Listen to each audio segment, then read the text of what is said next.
बेतुकी बातें ना हो, बहसबाजी ना हो। तो ऐसे स्थान पर बैठकर, एकांत में बैठकर योग करने के लिए, सूरत और शब्द का योग करने के लिए, अनेकों जन्मों से, मुद्दतों से बिछड़ी हुई आत्मा को शब्द के साथ जोड़ने के लिए योग होना बहुत जरूरी है। योग का मतलब होता है दो चीजों का जुड़ जाना। इसको हम योग कहते हैं। इसलिए सूरत को शब्द के साथ जोड़ने को, इसको हम सूरत शब्द का योग कहते हैं, लय योग कहते हैं। इसको ज्योति और नाद का योग कहते हैं। जब आप ध्यान में बैठोगे तो इस नाद को सुनोगे, इस अनंत नाद को सुनोगे, शब्द धुन को सुनोगे और इस दिव्य ज्योति का भी आप दर्शन करेंगे। तो इसको ज्योति और नाद का योग भी कहा जाता है। इसको ब्रह्म नाद का योग भी कहा जाता है। यानी कि इस नाद के साथ, इस आवाज के साथ, इस अनाद के साथ, इस शब्द धुन के साथ ब्रह्म का दर्शन करना है, ब्रह्म के साथ जुड़ना है। इस जय श्री प्रीतम निर्गुण निराकार सर्वाधार विश्वाधार परम तत्व का दर्शन करना है। देखो, एक तो आप परमात्मा करें, परमात्मा होता है। एक तो हम किसी की कही हुई बातों को कह दिया परमात्मा सर्वव्यापी है, ऐसा है, वैसा है, और हमने देखा कभी नहीं है। किताबों में हमने पढ़ लिया, सत्संगों में सुन लिया, परमात्मा कण कण के अंदर विराजमान है, सब जगह है। सब जगह है तो फिर यहाँ भी होगा जहाँ पर हम लोग बैठे हैं। तो यहाँ हम कैसे कह सकते हैं कि परमात्मा यहाँ पर है? जब तक हमें दिख नहीं रहा है, जब तक आपको दिखा नहीं है, जब तक आपने जाना नहीं है, पहचाना नहीं है, तो तब तक आप ये नहीं कह सकते कि परमात्मा सर्वव्यापी है। तो इसलिए सर्वव्यापी परमेश्वर को, इस जय श्री प्रियतम निर्गुणाकार सर्वाधार विश्वाधार परम तत्व को मानने से पहले इसको हमने जानना है। जिन जानो तिन दियो जनाई, जिन तुम ही जाना तुम ही हो जाए। जो परमात्मा को जानता है, पहचानता है, तो वो साथ संगत जी जीते जी परमात्मा के साथ एक रूप हो सकता है। इसलिए ये जो शब्द धुन है, जो अनाहद शब्द है, जब तक आप इसको सुनने का अभ्यास नहीं करेंगे, इस अलौकिक आवाज को, दिव्य संगीत को ध्यान में बैठकर नहीं सुनोगे, तो तब तक कभी भी आपकी जो सूरत है, जो रूह है, जो तवज्जो है, वो शब्द के साथ नहीं जुड़ सकेगी। संतों महात्माओं की वाणी से, जैसे मैंने अभी आपको वाणी का जो प्रमाण दिया है, वो पढ़ने से हमारा काम नहीं चलेगा। वो वाणी तो हमें बता रही है कि दूर की वाणी आई जिन्हें सगली चिंत मटाई। कोई ऐसी वाणी है जो दूरधाम से आ रही है। ये जो शब्द धुन है, इसका भी कोई सोर्स है, ये भी कहीं से आ रही है।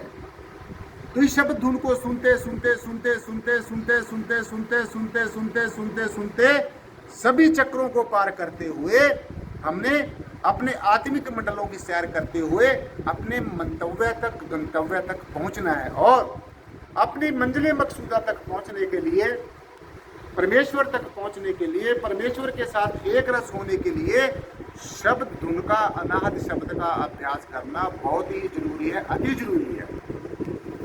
परंतु साथ साथ में ये भी समझ लेना है कि ये आम इंसान के वश की बात नहीं है।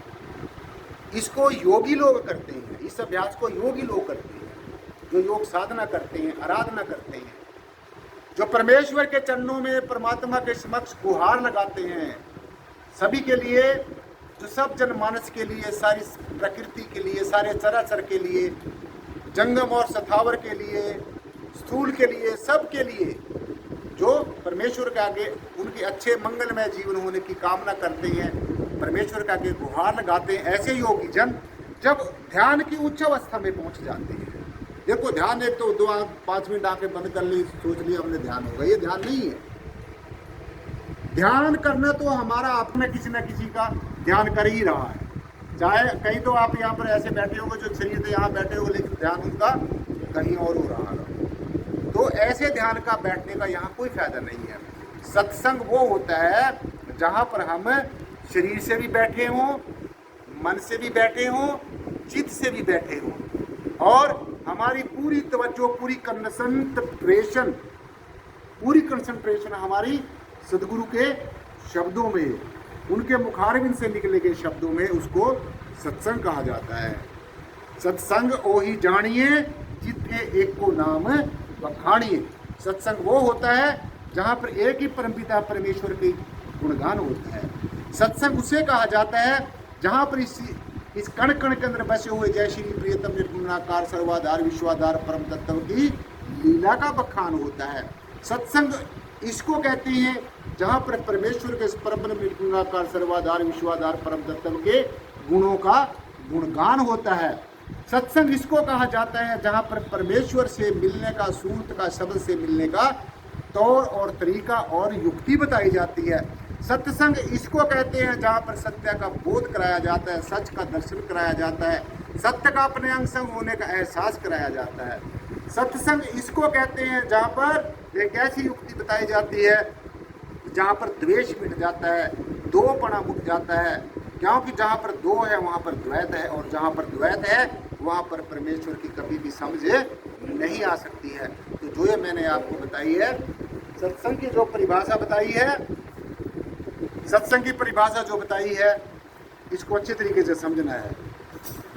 ये सत्संग की परिभाषा है। सत्संग ऐसी जानिए जिथे एक को नाम बखानिए, क्योंकि जहां पर एक नाम का बखान होगा, जहां पर इस परमेश्वर की चर्चा होगी, तो वहां पर साथ संगत जी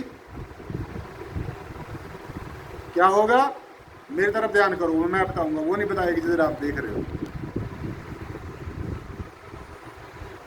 ये परमेश्वर के घर में पहुंचने की युक्ति है। चाहे आप ऐसे गुरुओं संतों महात्माओं के पीछे भागे फिरते हो जहाँ पर लाखों लाखों लोगों की, करोड़ों की भीड़ होती है, वहाँ पर सब दिखावा है, जब दिखावटी बनावटी बातें हैं।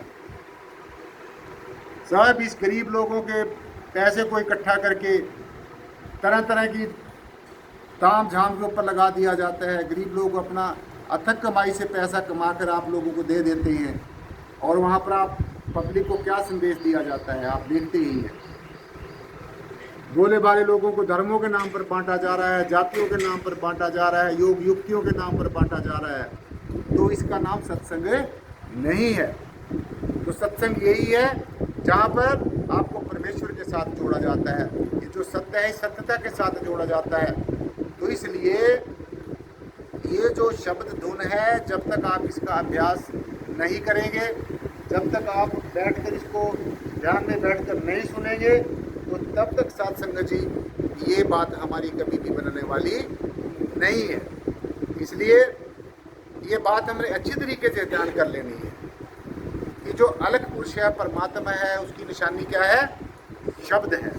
और ये शब्द कौन सा है, जो धुनात्मक शब्द है। जब इस धुनात्मक शब्द को सुनेंगे आप, फिर आप इस वर्णात्मक और धुनात्मक शब्द से भी परे चले जाएंगे। फिर आपकी जो शब्द गति है, पहले शब्द गति होगी, और फिर कौन सी गति होगी, फिर अशब्द गति होगी। कौन सी गति होगी, अशब्द गति। देखो, मन के दायरे में जब हम लोग रहेंगे, तो तब तक हम मन तक ही सीमित रहेंगे। कहाँ तक सीमित रहेंगे, मन तक। जब तक हम मन के दायरे में रहेंगे, साथ संगत जी रहेंगे, और जब मन से बाहर निकल जाएंगे हम, फिर हम मन से समझने का, जो अच्छे तरीके से समझने का जो तरीका है, इस तरीके से आप परमेश्वर तक पहुंचेंगे। इस तरीके से आप सच्चाई से वाकफ होंगे, किस तरीके से आप सच को जानेंगे। तो इसलिए इन चीज़ों को निरख करनी, परख करनी बहुत ज़्यादा ज़रूरी है, अति ज़रूरी है। कोई मैंने जैसे आपको बताया, ये कोई करने की, धरने की, कोई ज़्यादा पढ़ने की, पढ़िए गुनिए कहा है गुरुजी ने, पढ़ना लिखना ज़रूरी है, परंतु इसमें यह नहीं है कि हम उसी चीज़ के ऊपर फंस के बैठे रहें। बस हमने किसी वाणी को पढ़ लिया, या किसी सूत्र को हमने पढ़ लिया, या किसी गुरु महाराज की बनाई हुई किसी हमने योग युक्ति को पढ़ लिया, और हमने उसी को ही सब कुछ मान के बैठ गए हम, तो फिर हमने इसी चीज़ के ऊपर पूरी तवज्जो की देनी है, बैठ जाइए। तो सब बातों का जो सार है, सब बातों का जो कंक्लूजन है,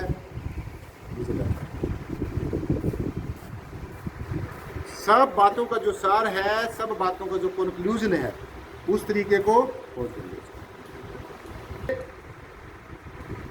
जो मैंने आपको सबसे इम्पोर्टेंट बात, जब तक आप इस काम को नहीं करेंगे, तो तब तक आप ये वास्तविकता को, इस असलियत को, इस रियलिटी को कभी भी नहीं जान सकेंगे।